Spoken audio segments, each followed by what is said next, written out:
indéfectible que vous lui accordez. Par votre présence à cette marche, vous nous démontrez que notre combat dans le sud Luxembourg n'est pas vain et surtout, nous l'espérons, pas perdu.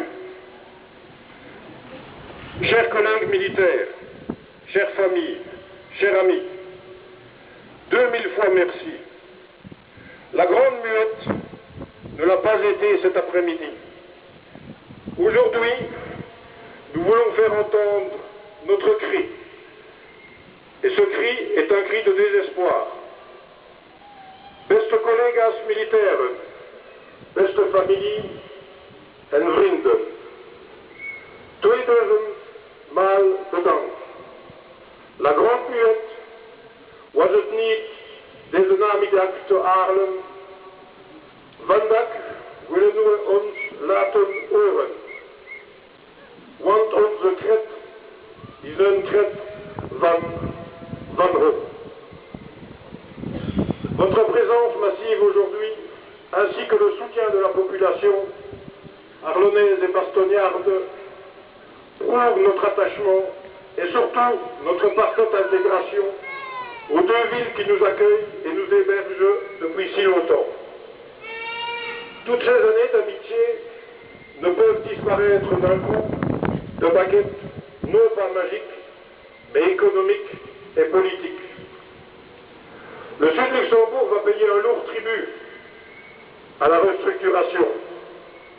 Pratiquement 700 fonctions vont être transférées dans le nord du pays. Pour le plateau arlonnais, c'est plus de 50 millions d'euros, 2 milliards d'anciens francs belges, qui ont été investis ces 15 dernières années, et ce, apparemment, en pure perte. 140 bâtiments neufs ou complètement rénovés qui vont être désaffectés, abandonnés, faute d'occupation ou faute d'entretien. Ce scénario est un scénario catastrophe, car nous ne pouvons imaginer qu'un détachement de 120 militaires dans 4 bâtiments du camp Bastin vont garantir la pérennité du site arlonnais. Et bien sûr, pour nos collègues militaires à Bastogne, aucune possibilité de demander un transfert vers Arlon. De plus, le centre de compétences terre d'Arlon est reconnu au niveau national et international pour la qualité de ses formations et surtout son savoir-faire et la compétence de son personnel. Compétences acquises au fil du temps, grâce, entre autres, à la proximité d'un terrain d'entraînement unique en Belgique, le camp Laglan. Ce constat a d'ailleurs été fait il y a quelque temps par le chef de la défense. Et il y a quelques jours encore, des hautes autorités militaires faisaient le même constat. Nous profitons d'ailleurs de l'occasion pour inviter notre ministre de la Défense à venir nous rendre une petite visite, et ce, pour vérifier tout ce que nous affirmons aujourd'hui.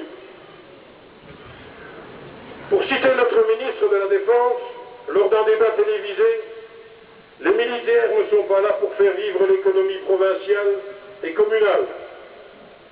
La présence massive d'associations commerciales, sportives, culturelles à cette marche jaune démontre exactement l'inverse. 413 familles, cela représente 800 enfants, écoliers, élèves, étudiants, qui quittent les écoles d'Arlon et de Bastogne. Combien cela représente-t-il de classes, de professeurs et bien sûr de consommateurs? À Bastogne, ce sont 350 militaires qui devront partir. On peut appliquer le même calcul pour Bastogne. Plus de 20 années de restructuration, cela suffit. Notre belle ville d'Arlon devrait encore ajouter le centre de compétences et le département d'infanterie à la liste des unités disparues, comme l'école des troupes blindées, l'école d'infanterie, l'escadron Riquet, le groupe CVRT, la caserne Calmin, la caserne Léopold, le quartier Molitor, la Maison de la Défense, et cette liste, bien sûr, n'est pas exhaustive. D'autres communes du Luxembourg, avant Bastogne-Arlon, ont déjà vécu les effets de ces restructurations et plans successifs. Je veux parler de nos amis de Kielsal, qui abritaient le 3e régiment de chasseurs ardennais. Bien sûr, Monsieur le ministre, nous sommes prêts à nous asseoir autour de la table pour une négociation constructive et voir ensemble les ouvertures possibles. Pour Arlon et Bastogne, un peaufinage du plan s'avère nécessaire, afin que nous évaluions ensemble les synergies, voire les économies que nous pourrions réaliser. Mais cette négociation ne doit pas se résumer aux horaires de bus, au départ et au retour pour Arlon et Bastogne. De Verdun, en passant par Arlon et surtout Bastogne, à la croisée des 2 guerres mondiales, ne sillonne-t-on pas un des plus vastes territoires de mémoire? Une présence militaire significative ne doit-elle pas participer activement à ce devoir de mémoire?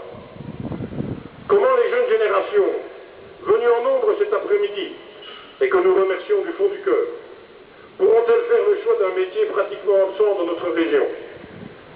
Enfin, merci à vous, habitants de la province du Luxembourg, qui êtes là par solidarité. Oui, dans notre belle province, la solidarité et l'amitié ne sont pas de vains mots. Et comme aujourd'hui, ils se traduisent dans les faits. Et je voudrais terminer par ces quelques mots si bien dits dans la marche que vous venez d'entendre juste avant, le chant des Luxembourgeois. C'est par le cœur que nous nous rassemblons. Toujours amis nous serons, nous comprendre. Nos cœurs du moins ne parlent qu'un patois. Toujours amis pour s'aimer et s'entendre. Il n'est ici que des Luxembourgeois. Et nous, militaires d'Arlon et de Bastogne, nous voulons le rester. Merci à tous.